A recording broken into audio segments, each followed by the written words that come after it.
Hi, magandang buhay mga boss. For today's video, meron tayong bagong dating na Colorado.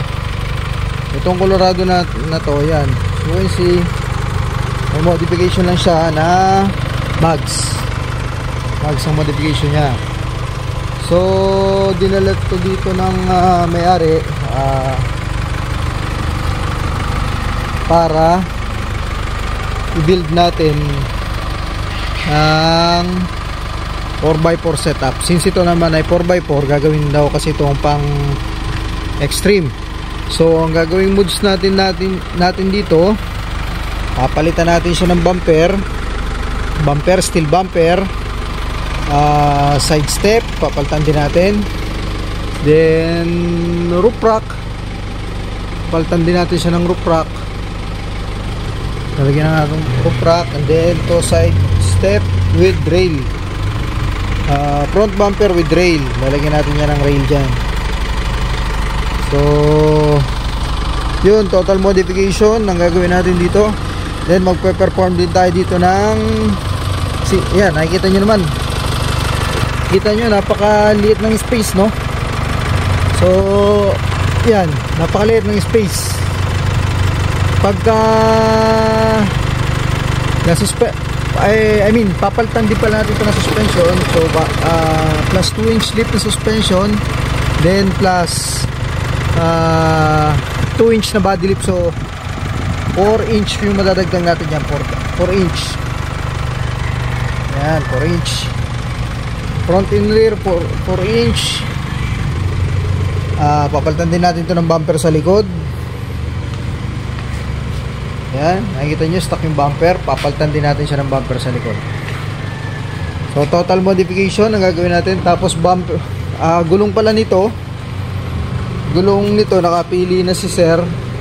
Ang napili niya ay itong paborito ng lahat, ang Radar na 12.5 by 17, 35 12.5 by 17. Yan, napakapogi yan. Kamukha yan nung sinet-up nating isa.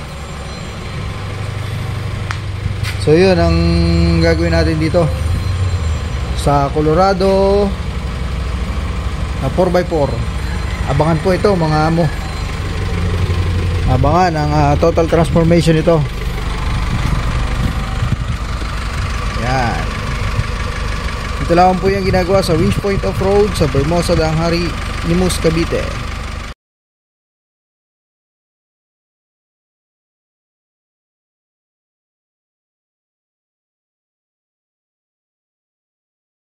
Kaya sinimulan na natin yung Colorado. Yan, nabadilip na natin. Yan, ang laki ng tinaso.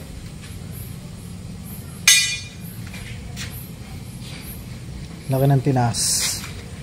Nakasya na siguro itong ating 35 na gulong. Tinanggal na rin natin yung bumper sa harap.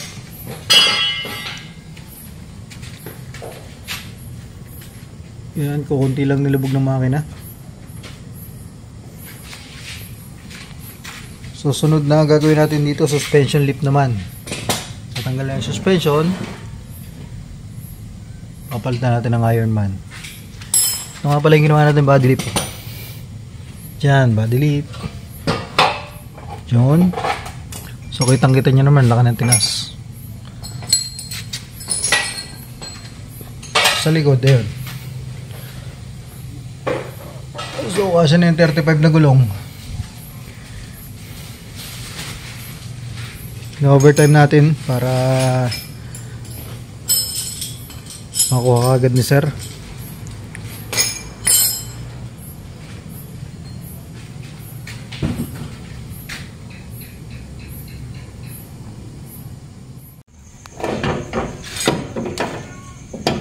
Sorry.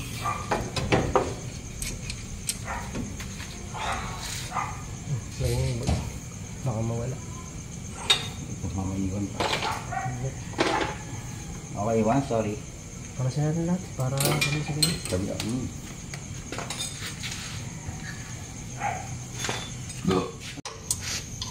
Yan, tanggalin yung pangalawang shock. Salpakan na natin ang Iron Man.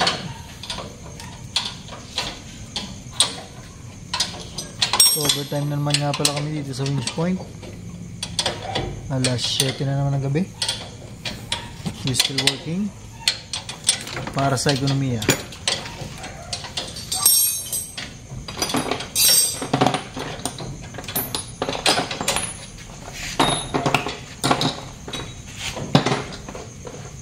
Ito nga pala ginagawa natin para sa hindi pa nakakalam. Colorado. Chevrolet Colorado. Ayan, papalitan natin ang full suspension set. Iron Man, ilalagay natin.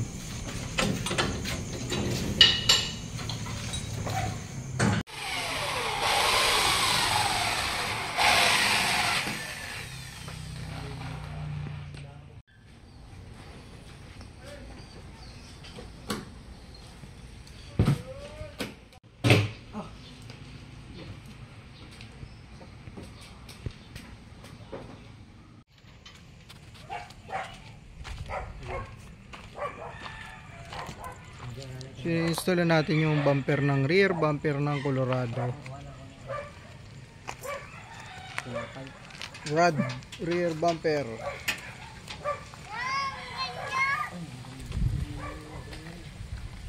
Colorado 4x4.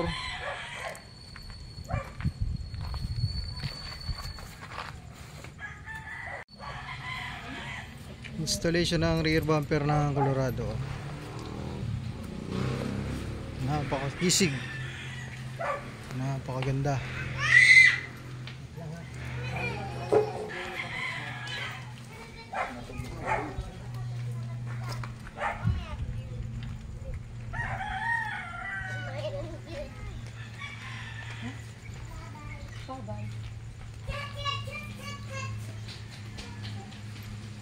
Smile Marion.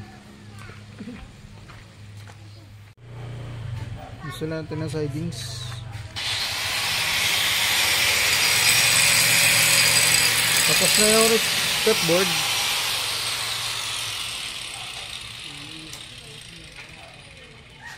Snorkel yan, done na rin.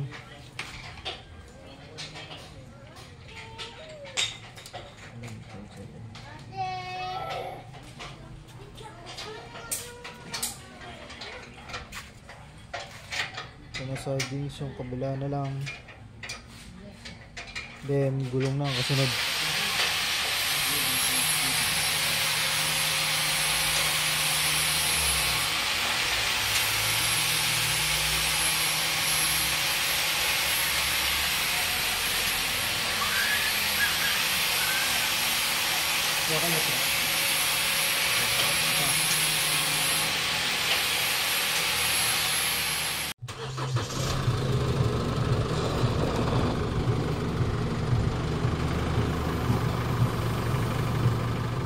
Ayun, pakita ko lang sa inyo yung finished product natin ng Cadet Colorado. Unang install natin dito, MCC bumper. MCC bumper, yan.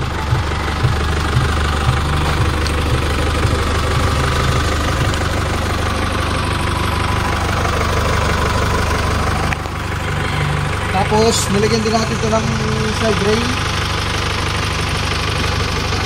Side rail, ito.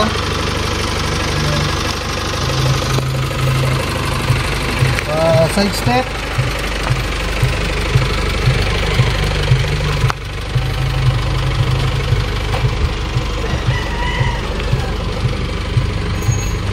Then dito sa likod, rod bumper nilagay natin with TJM tow hitch.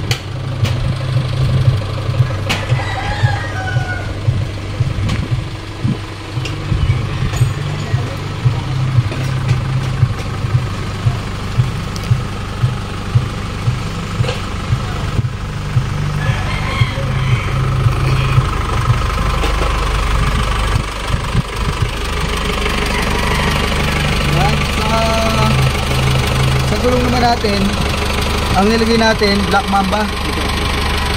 Black Mamba na 35 inch. 35, sorry, 17 pala. 17. Then nilagyan natin ng Raider tires na 35, 12.5 by 17. Then nag-install din tayo pala na ano, ng Hyperflow na snorkel. Ayan.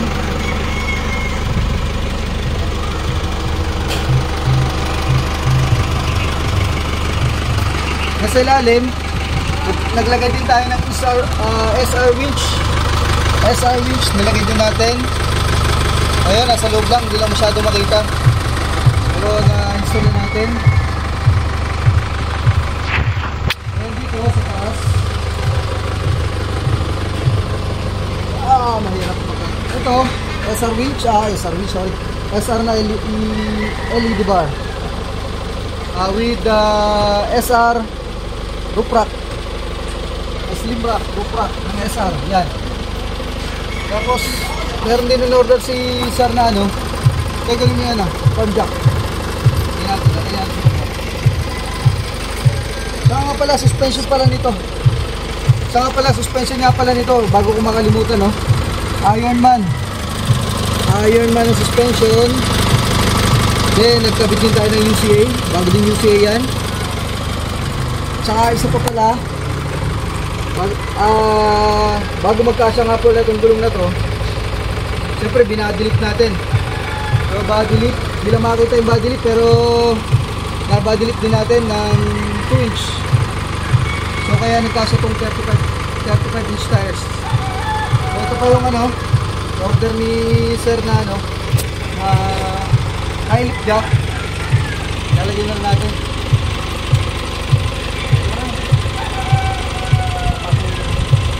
Ito yung high lift jack. Dito daw ilalagay sa bubong. Yan. Higa mo lang yun. O yung taas mo. Yan. So dyan ilalagay yung ano, yung high lift jack. So ano pa ba? I-install natin dito.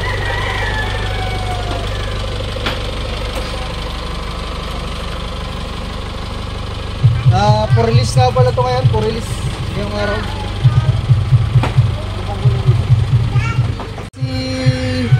Si amo ng ano, ng Jaws na mud flaps. So dito nilalagay para daw hindi magputik. Ganitong style, oh. Ganyan. So dyan nilalagay natin yan. Para pogi-pogi. Jaws mud flaps.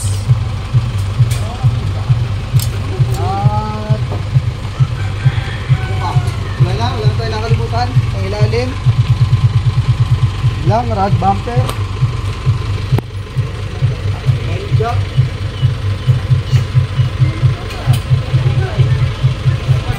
So wala nakalimutan. Malamang may darating at babalik pa si amo rito para magpa-install pa ng another upgrade. Sabi niya babalik siya para sa Oniken, saka sa roof rack, ay sa ano, sa RTP. Then ano pa?